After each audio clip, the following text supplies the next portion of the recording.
there any favorite stories you have from your interpreting experiences that you could tell us? As an interpreter, having stories that I could share, I have good stories, I have okay stories, I have very sad stories. It really depends on where I want to focus my my attention. And I think I want to say, if anyone that wants to become an interpreter, it has to be a passion. It has to be your calling.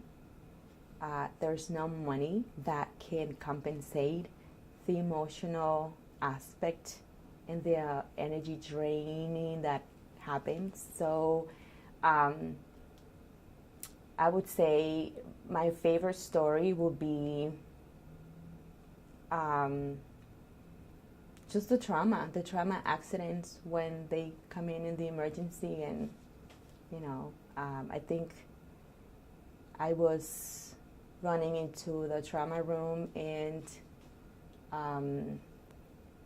as I walked in, the doctor turns and she's trying to give mom an update of the child. This was maybe an 8-month-old child, and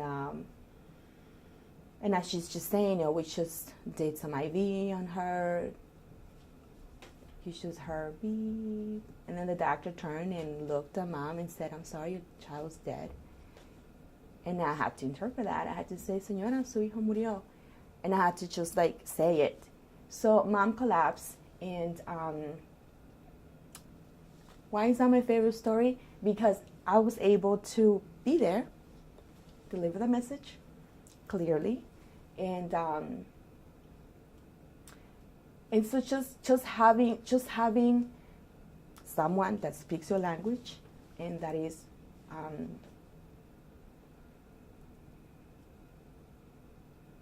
just having someone that speaks your language and deliver the message that you need to hear at the moment. I think that's priceless.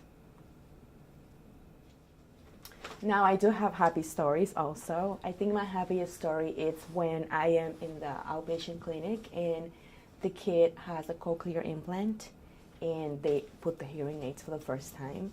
And then mom just she says, "Hi," and then you just see the eyes and it's just shining.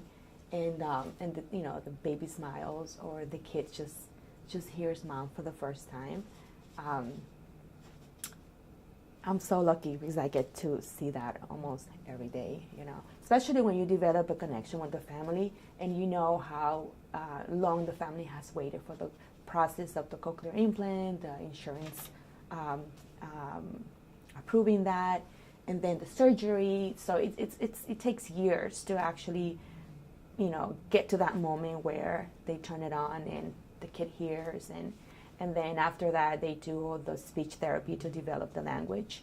And and I've been there 15 years, so I do get to see the baby coming in with no hearing and then speaking in complete sentences and just functioning as a just normal person would. So to me those are it's just a blessing to be around miracles like that every day.